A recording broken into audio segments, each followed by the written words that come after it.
Nuestro segundo invitado es el doctor David de Lorenzo. Él es director técnico de genómica personal en Ingenetics. Doctor de Lorenzo, buenas tardes. Buenas tardes. ¿Qué tal, Antonio? Bueno, me parece que cogemos el AVE y nos vamos a Lérida, ¿no? Sí, aquí estamos. Pues bienvenido al barco de las enfermedades raras una vez más, que ya me parece que es la tercera vez que hablamos con usted, señor Lorenzo. Efectivamente, la tercera vez. Encantado de estar aquí de nuevo, sí. Bueno, vamos a hablar con usted después de haber hablado con don Óscar Picazo de genética y rendimiento deportivo. Cuando escuche el audio, si no ha podido escucharle... Lo he estado escuchando la intervención, muy interesante. Ha sido muy interesante. Sí. Con usted vamos a hablar de genética y peso. Lo vamos a dejar así de sencillo. Yo me gustaría empezar con usted haciendo una pequeña reflexión desde el punto de vista de la antropología. Me imagino que la obesidad o el descontrol en peso será algo relativamente cercano, porque el hombre siempre ha sido un animal nómada. La verdad es que la capacidad de alimentarse no ha sido fácil para él. Ha habido épocas donde comer carne prácticamente era reservado a clases sociales muy elevadas. Es decir, que estamos hablando de enfermedades de una relativa cercanía en el tiempo, ¿no? Sí, el problema de la obesidad, la epidemia de obesidad y trastornos metabólicos asociados con la obesidad realmente es del siglo XX, XXI. De finales del siglo XX y ahora del siglo XXI no se conocía, es lo que se denomina en epidemiología la transición epidemiológica. Hasta ahora las principales causas de problemas de salud en el ser humano eran problemas infecciosos, hasta prácticamente bien entrado el siglo XIX y XX y como decía, en el siglo XX y con cambios que ya iremos hablando a lo largo del programa, cambios de hábitos y de alimentación, pues estos trastornos y con, por supuesto, la mejora de la sanidad, los problemas asociados a infecciones se han reducido y han sido sustituidos por problemas asociados a metabolismo, obesidad entre ellos. Los investigadores, doctor de Lorenzo, han estudiado las influencias genéticas en el control de peso corporal durante muchísimas décadas, pero realmente lo interesante en el sentido de futurista es que sabemos bastante poco. Es una enfermedad, son enfermedades como bastante idiopáticas, ¿no? Es una enfermedad compleja. La obesidad el control de la grasa, por así decirlo, que es realmente el problema subyacente, está regulado por muchos factores. La grasa es muy importante. Un adecuado control del nivel de grasa corporal ha sido y es muy importante a nivel de seres vivos, sobre todo mamíferos, principalmente, porque les sirve tanto de almacén de energía como también protección contra fríos y temperaturas extremas. Lógicamente, entonces hay muchos factores que determinan, muchos factores tanto genéticos como ambientales que determinan y que juegan un papel importante en la determinación de esta grasa. Al ser tantos los factores que intervienen, tanto como decía, externos e internos, el estudio de todos estos factores pues es complejo y vamos avanzando. Realmente ahora se conoce mucho a nivel molecular cómo funciona la síntesis y el metabolismo de las grasas y del metabolismo energético, pero ciertamente todavía, sobre todo lo que más nos queda por conocer, ya digo, a nivel molecular se conoce muy bien, pero lo que más nos queda por conocer, y es lo más importante, es la interacción entre todos estos factores, cómo juegan entre sí estos factores para determinar el nivel de grasa de un individuo. Doctor de Lorenzo, ¿cuándo deja de ser uno gordo a pasar obeso? ¿Cuando se lo dicen los demás? ¿Cuando se ve uno? Bueno, yo creo que si nos ceñimos a lo que es el tema de salud, realmente yo creo que la clave está, uno puede tener unos kilos de más. El problema es cuando estos kilos de más empiezan a afectar al metabolismo interno. La obesidad en sí, hasta hace bien poco, no se consideraba como un problema de salud, sino que era simplemente pues un estado corporal del cual se derivaban problemas de salud, como pueden ser la diabetes. Entonces, diabetes, problemas cardiovasculares, hipertensión, etcétera.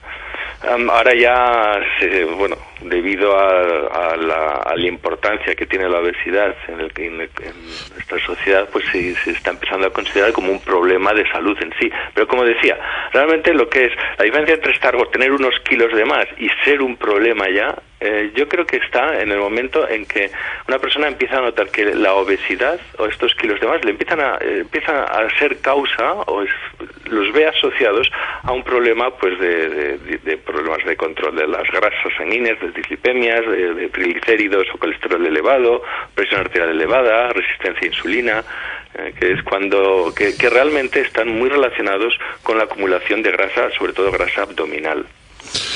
La obesidad tiene una causa poligénica, ¿verdad?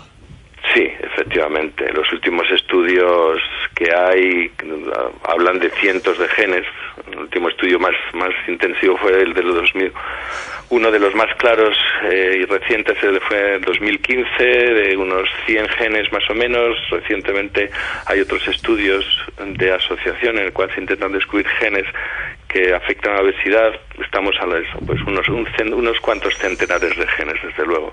Y además es curioso porque unos se parece que están relacionados con el consumo de alimentos y otros para la producción de energía y la utilización de la misma, ¿no? Claro, efectivamente, es lo que he comentado al principio, que la regulación del metabolismo energético es muy importante y intervienen muchos factores. Está desde lo que es factores emocionales y factores mentales para el control de la ingesta, es decir, que una persona sienta ganas o se sienta bien comiendo o no se sienta bien comiendo o no tenga ganas de comer, desde lo que es la saciedad, el sentimiento de saciedad y los efectos que puede tener esta saciedad en estas ganas de comer que he comentado anteriormente, y una vez que ya hemos ingerido la comida, también cómo nuestro cuerpo procesa esta comida. Hay personas que procesan mejor o peor o sacan más o menos energía de esta comida. Y una cosa también interesante, también un poco al hilo de lo que Óscar Picazo ha comentado anteriormente sobre el microbioma, también últimamente se está observando que hay otro factor añadido, que sería cómo nuestras bacterias intestinales también procesan esta comida y nos ayudan a sacar energía de ellas. ¿Por qué nos gusta siempre lo que sienta mal? Nos gusta más, es curioso. Lo curioso es que realmente como nos gusta, tendemos a comer en exceso y nos sienta mal. Claro. O sea, si por ejemplo, si nuestra mente estuviera orientada a comer brócoli, por poner un ejemplo... Uy, por Dios, doctor de Lorenzo, le creo,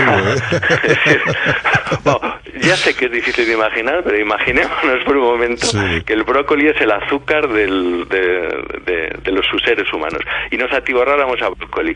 El brócoli puede anular la función tiroidea y provocaría problemas de salud relacionados con la función tiroidea.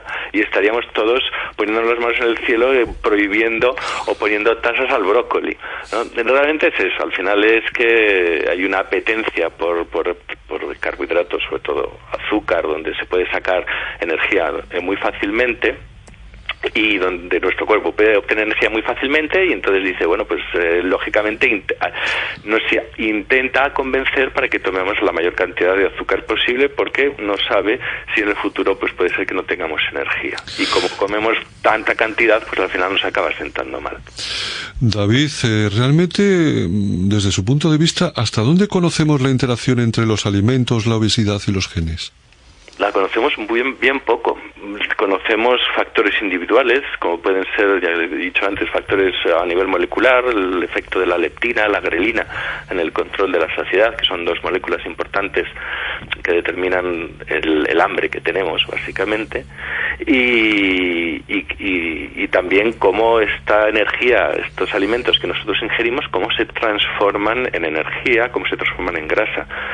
Pero el efecto que, por ejemplo, incluso cosas que hasta hace bien poco no se conocían, como el sueño que tenemos, ¿no? El tiempo que dormimos, si dormimos bien o si dormimos mal, nuestro estado de ánimo, otros factores como el tipo de, por ejemplo, en el caso de las grasas, el tipo de grasas que comemos. El efecto de moléculas específicas como pueden ser las vitaminas, la vitamina E, que está relacionada con la cantidad de grasa abdominal. Entonces, todas estas interacciones realmente es, como he dicho antes, uno de los grandes temas pendientes y lo conocemos bien poco. En el año 2007 parece ser que se descubre la primera variante genética relacionada con la obesidad a través de lo que se llamó la masa grasa y la obesidad asociada, el gen FTO. Doctor, ¿este gen dónde se localiza y qué proteína produce? Bueno, este gen es principalmente, curiosamente, cuando se hizo el primer estudio de asociación que descubrió que estaba asociado a la obesidad, realmente no tenía mucha idea de la función que tenía, y de hecho el nombre es el FTO, es Fat and Obesity Associated Gene, es decir, que es un gen que está asociado a la grasa y a la obesidad, como bien ha dicho. Pero posteriormente se han ido analizando, se ha visto que es un factor que se expresa sobre todo a nivel cerebral y por tanto afecta a lo que es nuestra apetencia por la alimentación. Está relacionado por tanto con el número de comidas, el número o sea, variantes de este gen está asociada con el número de comidas que una persona puede hacer o la apetencia por determinados tipos de comida, ya sean grasas o carbohidratos sencillos, etcétera. Pero transportar estos genes de la obesidad, doctor, ¿no significa de manera indefectible el que se llegue a convertir en sobrepeso, no? No necesariamente. Tengamos en cuenta siempre en mente que que la obesidad o la alimentación es un carácter complejo que depende de muchos factores. Es también un poco como antes en el tema del deporte. Hay unos genes que determinan una predisposición, ya sea la excelencia deportiva o sea la obesidad, pero al final la decisión es nuestra.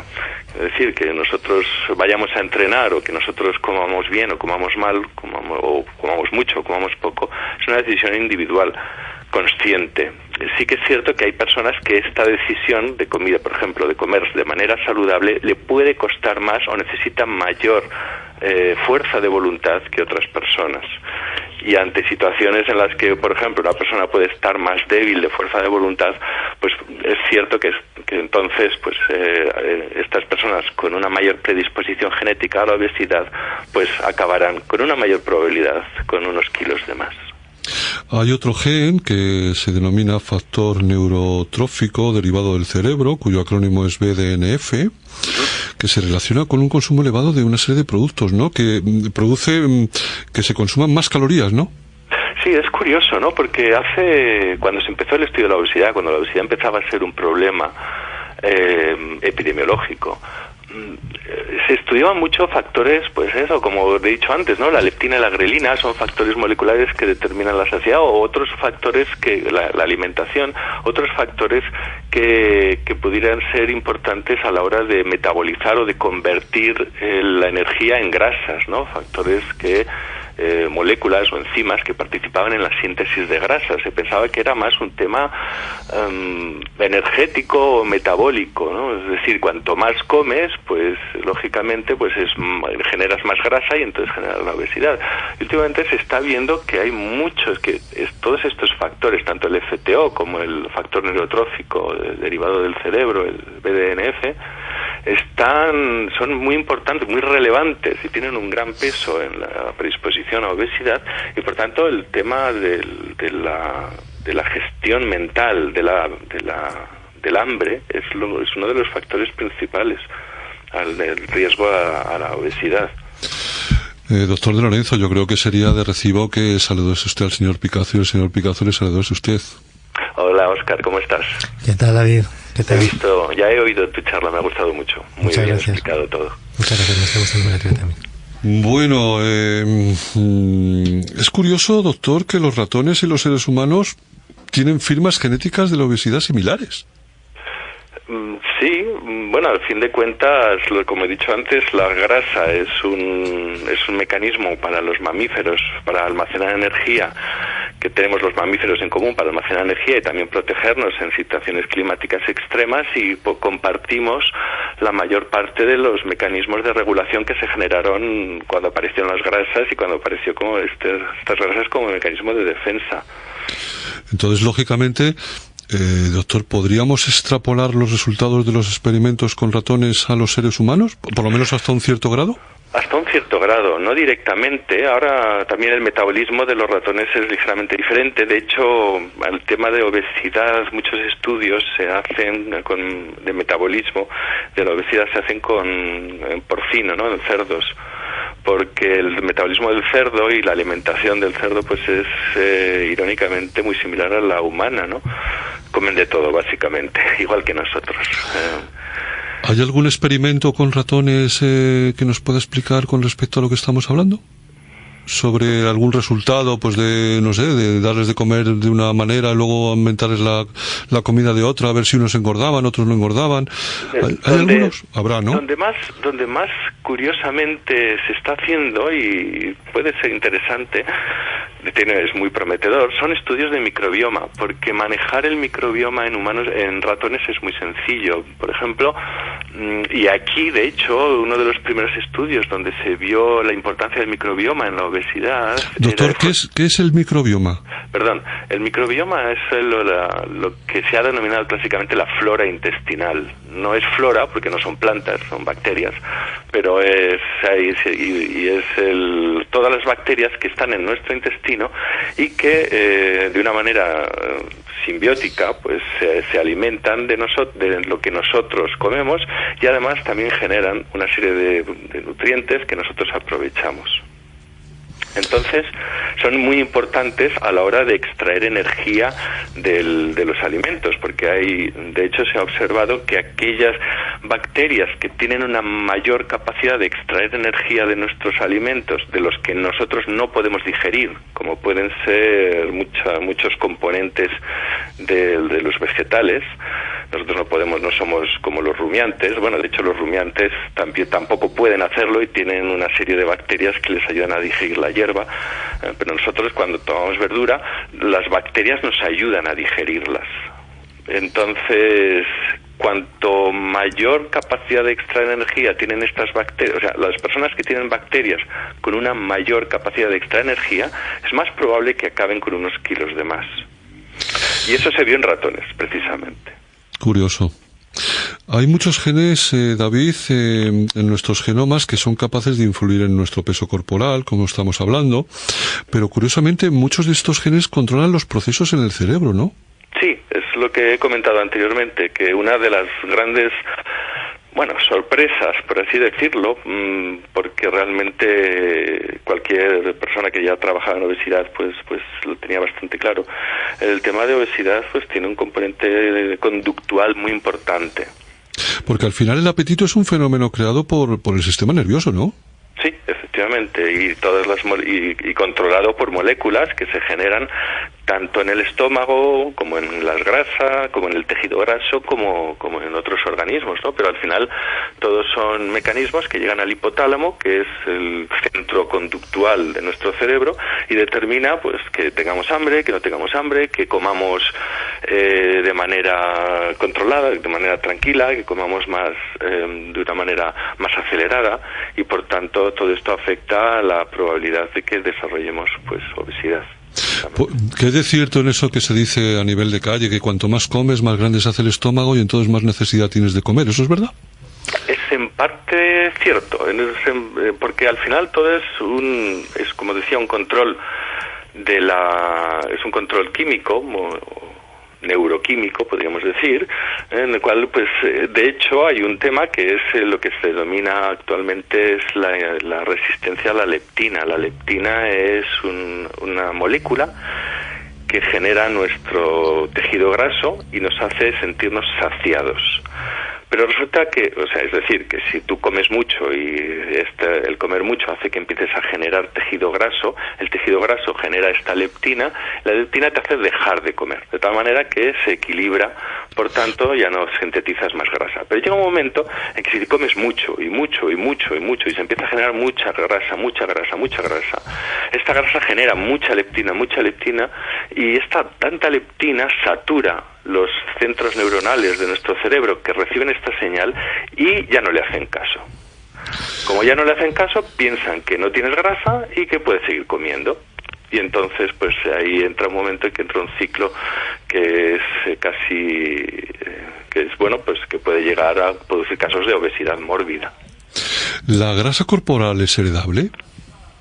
Es ciertamente heredable. Los estudios de heredabilidad de lo que es la obesidad determinan que el porcentaje de grasa o de diferencias en la grasa entre personas, en la cantidad de grasa que diferentes personas poseen, se debe diferentes estudios varían, pero entre el 50 y algunos estudios hasta dicen que en un 80% se debe a variantes genéticas presentes en estas personas. Pero no es despreciable, desde luego, la influencia de la genética. Aparte de la dieta y la genética, David, ¿hay ciertos otros factores que contribuyan también a la obesidad? Me refiero a factores ambientales, por ejemplo. ¿Cuáles podrían ser?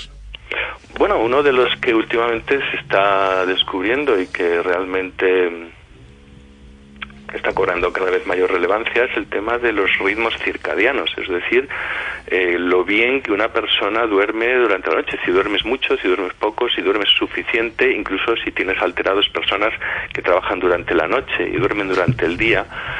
De siempre se había observado que estas personas pues tenían un mayor riesgo de obesidad, y ahora se está observando que esto es un factor que también a nivel de regulación molecular, regulación del apetito, pues afecta al riesgo de obesidad.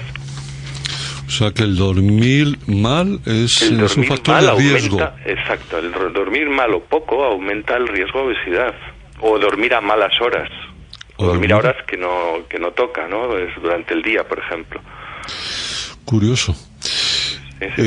Aunque para algunos, doctor, el aumento de su actividad física ayuda evidentemente a prevenir la obesidad, otros podrían tener que reducir su tamaño a lo mejor de las porciones de alimentos, simplemente, ¿no? Bueno, sí, claro, lógicamente no es evidentemente reducir el tamaño de la porción de alimentos es importante, pero no siempre, porque también depende de la calidad y de qué tipo de alimentos. Es decir, si uno está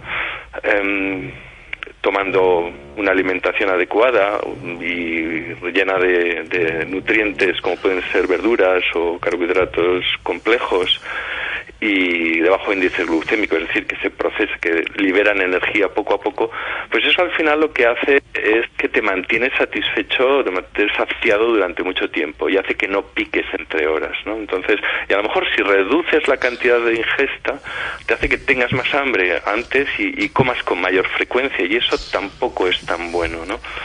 Entonces yo creo que al final es un truco no solo de reducir la cantidad, no es reducir, sino ajustar al hambre real que una persona puede tener, y sobre todo con alimentos que sean saludables. En las redes sociales se colga un faldón de don Óscar Picazo. No le he preguntado a él, te lo voy a preguntar a usted. ¿Desayunar o no desayunar? Esa es la cuestión. Es una buena pregunta. Ahí el experto es desde luego que Óscar Picazo tiene una excelente entrada en su blog recientemente, y quizás él lo puede explicar mejor que yo. Pues señor Picazo nos dice, ¿desayunar o no desayunar? Y además la lucha de los padres con los niños cuando van al colegio. Bien. Sí, efectivamente, es una buena pregunta. Y creo que no de fácil respuesta, o sí, depende, según se mira. Vamos a ver. El tema del desayuno y este artículo en concreto, esta entrada que comentaba el doctor David de Lorenzo, es en referencia a un estudio que se ha hecho sobre el riesgo cardiovascular, desarrollo de aterosclerosis, y saltarse o no saltarse el desayuno, que es un estudio que saltó a los medios hace poco. Algún medio incluso decía que saltarse el desayuno podía ser casi tan peligroso como fumar. Lo cual, me parece obvio que es exagerado, ¿no? La cuestión es que sí que en este estudio se observó que había una asociación entre saltarse el desayuno, no desayunar, y un mayor riesgo de tener placas de aterosclerosis en las arterias, por técnicas de ecografía, ¿no? Con lo cual es muy interesante, desde luego, porque demuestra que sí, que ese hábito de no desayunar parecería o podría estar relacionado con un mayor riesgo cardiovascular. Sin embargo, si nos vamos y analizamos ya con un poco más de detalle el estudio, claro, es un poco complicado, un poco difícil decir, ¿y cuál es la relación causal? Realmente, ¿qué es lo que hace que no desayunar aumente ese riesgo cardiovascular? Porque de hecho, incluso si no desayunas, puedes estar reduciendo tu ingesta calórica. Y sabemos que un exceso de ingesta calórica y obesidad está relacionado con el riesgo cardiovascular. Parecería incluso que sería la contra, ¿no? Lo que se vio fueron dos cosas. En primer lugar, que no desayunar parecía que más que una causa es un indicador de qué, de malos hábitos, es decir, de que la gente que no desayuna habitualmente es gente que fuma más, que bebe más alcohol, que es más sedentaria, que se cuida menos en definitiva, y eso a la larga, por supuesto, sí estaría más relacionado con el riesgo cardiovascular. Por otra parte, hay algo muy interesante y es lo que ha comentado también el doctor De Lorenzo, que es que sí que parece que no desayunar, se está viendo ahora muy recientemente, que desayunar o no desayunar puede afectar a la producción de hormonas durante el resto del día, porque la producción de hormonas durante el día tiene que ver con esos ritmos circadianos y por tanto parece que desayunar sí tendría un efecto beneficioso sobre esa producción de hormonas. Doctor De Lorenzo, me están diciendo los técnicos que tenemos que irnos hoy un par de minutos antes, que hay que hacer una serie de cosas tecnológicas. Pues le voy a tener que despedir. Pues encantado de nuevo estar aquí. Por supuesto, reitero mi disposición a cualquier momento volver a intervenir en el programa. No, vamos, estoy absolutamente convencido que volveremos a vernos por las ondas, seguro, y hablaremos de más asuntos. Pues muchísimas gracias a los dos, señor Picazo, doctor De Lorenzo. Un verdadero placer, un programa, a mí la verdad es que me ha resultado muy interesante y he aprendido. Bueno, la verdad es que casi siempre aprendemos en este programa, tenemos suerte. Pues un abrazo muy fuerte y hasta el jueves que viene. Sean un poquito malos, que ser tan buenos no es de control. Hasta luego. Hasta luego. Dale moreno que nos fuimos a fuego. Morena, dale con tu técnica que yo te